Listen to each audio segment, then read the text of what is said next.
ವೀಕ್ಷಕರಿಗೆ AP news ಇವತ್ತು ಬಂದಿದೆ ಹಾಲ್ಗಿ ತಾಲೂಕಿನ ಗಣೇಶ್ಪುರ ವಾಡಿಯ ಒಂದು ಅದ್ಭುತ ಮಂದಿರದಲ್ಲಿ. ಆ ಮಂದಿರ ಯಾರ್ದಪ್ಪ ಅಂತಂದ್ರೆ ದತ್ತಾತ್ರೇಯ. ಹೌದು ವೀಕ್ಷಕರೇ, ದತ್ತಾತ್ರೇಯ ಶಾಂತಿಧಾಮ. ಇಲ್ಲಿ ಸಾಕಷ್ಟು ಚಮತ್ಕಾರಗಳು ನಡೆಯುತ್ತೆ. ದೇವರಲ್ಲಿ ತಾವು ಏನ್ ಬೇಡ್ಕೊಳ್ತೀರಾ ಅದು ಕೂಡ ಆಗುತ್ತೆ ಅನ್ನುವಂತ ಹೇಳಿಕೆ ಅದು ಕೂಡ ಇದೆ.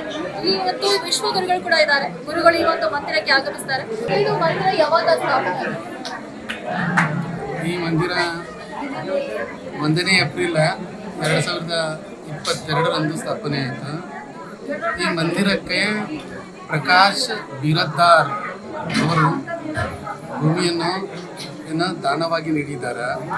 ಒಳ್ಳೆ ರೀತಿಯಿಂದ ಈ ನಡು ಭಕ್ತರು ನಡ್ಕೊಂಡಿದ್ದಾರೆ. ಭಾಳ ಸಂತೋಷ. ಅವರು ಮನೆತನದಿಂದ ನೀಡಿರ್ತಕ್ಕಂಥ ಈ ಭೂಮಿಯಲ್ಲಿ ದತ್ತಾತ್ರೇಯ ಇಷ್ಟೊಂದು ಲೀಲಾಜಾಲವಾಗಿ ಈ ನಡು ಪವಾಡ ಗೈತಿರುವುದು ನಮಗೂ ಕೂಡ ಕಂಡು ಕೇಳದ ಆಶ್ಚರ್ಯ ಉಂಟು ಮಾಡಿದ. ಹಾಗಾಗಿ ನಾವು ಈ ಮುಖಾಂತರ ಎಲ್ಲ ಭಕ್ತಾದಿಗಳಲ್ಲಿ ತಿಳಿಯಪಡಿಸುವುದೇನೆಂದರೆ, ಭಕ್ತಾದಿಗಳೇ ದಯವಿಟ್ಟು ನೀವು ಈ ಕ್ಷೇತ್ರಕ್ಕೆ ಬನ್ನಿರಿ. ಇದು ಬೇರೆದೇನಲ್ಲ, ಗಿರ್ನಾರ್ ಬೇರೆದಲ್ಲ, ಗಂಗಕ್ಕೂ ಕೂಡ ಬೇರೆದಲ್ಲ. ಎಲ್ಲ ಒಂದೇ. ಎಲ್ಲ ತಲ್ಲಿರ್ತಕ್ಕಂಥ ಪ್ರಭು ಒಬ್ಬವನ್ನೇ. ಆ ಪ್ರಭು ಈ ನಡು ಸ್ಥಾಪನೆ ಆಗಿ ಇಷ್ಟೊಂದು ನೀಲ ಬೇಯ್ತಿರುವುದಕ್ಕೆ ಅದೇ ಸಾಕ್ಷಿ ಅಂತ ಹೇಳಕ್ಕೆ ಇಷ್ಟಪಡ್ತೀನಿ.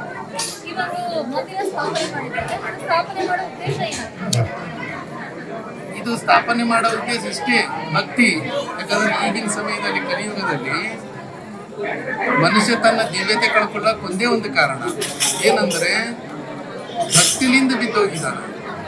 ಆ ಭಕ್ತಿ ಮತ್ತು ಪುನರ್ಸ್ಥಾಪನೆ ಮಾಡ್ಬೇಕಾದ್ರೆ ಕೇವಲ ಕೇವಲ ಕೇವಲ ಹರಿಚರಣಂ ಅಂದರೆ ಪ್ರಭುನ ಮಂತ್ರ.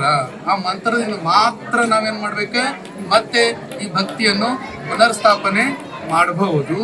ಆ ರೀತಿ ತಿಳಿಸ್ಕೊಟ್ಟರೆ ಯಾರಾದರೂ ಅದರಂದ್ರೆ ದತ್ತಾತ್ರೇಯ ಪ್ರಭುಗಳು. ಅವರು ಗುರುವಿನ ಗುರು ಅಂತಾರೆ. ಅಖಿಲಾಂಡ ಕೋಟಿ ಬ್ರಹ್ಮಾಂಡಕ್ಕೆಲ್ಲ ಏನಾದರೂ ಏಕೈಕ ಒಬ್ಬನೇ ಗುರು ಇರಬೇಕಾದ್ರೆ ಅದು ಭಗವಂತನೇ. ಅದೇ ದತ್ತಪ್ರಭುಗಳು 24 ಭಗವಂತರ ಅವತಾರದಲ್ಲಿ ದತ್ತಪ್ರಭುಗಳು ಕೂಡ 6ನೇ ಅವರು ಕೂಡ. ಈ ಮಂದಿರ ವಿಶೇಷತೆ ಅಂದ್ರೆ ಈ ನಡು ಭಕ್ತರೆಲ್ಲರೂ ಬರ್ತಾರೆ, ಶ್ರದ್ಧಾ ಭಕ್ತರು ಕೇಳ್ಕೋತಾರೆ, ಚೆನ್ನಾಗಿ ನಡ್ಕೋತಾರೆ.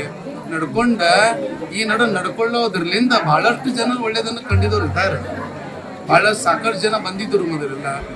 ಮೊದಲಿಗೆ ಪ್ರಥಮ ಸ್ಥಾಪನೆ ಆದಾಗ ಈ ನಡು ಯಾಕೆ ಒಂದು ಚಾಯ್ ಕೂಡ ಕೇಳೋರಿರಲಿಲ್ಲ. ಆ ನಂತರದಲ್ಲಿ ಇಷ್ಟೊಂದು ಬೃಹದಾಕಾರದಾಗ ಜನ ಸೇರ್ತದ, ಅವ್ರಿಗೆ ಏನಾದರೂ ಆದಾಗೆ ಸೇರ್ತಾರ.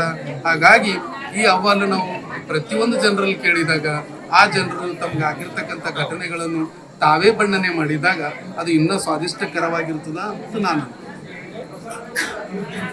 ಈ ಮಂದಿರದ ಪವಾಡಗಳು ಆಗಿದ ಮೇಲೆ ಒಂದು ಮಂದಿರ ಸ್ಥಾಪನೆ ಆಗಿದೆ ಅನ್ನುವಂಥ ಮಾತುಗಳನ್ನ ಇದೀಗ ವಿಶ್ವಗುರುಗಳು ಹೇಳಿದ್ದಾರೆ. ಇಂತಹ ಮತ್ತಷ್ಟು ಅಪ್ಡೇಟ್ಸ್ಗಳನ್ನ ನಾನು ಕೊಡ್ತೀನಿ. ಅಲ್ಲಿವರೆಗೂ ನೋಡ್ತಾರೆ KP News 24/7. ಧನ್ಯವಾದ.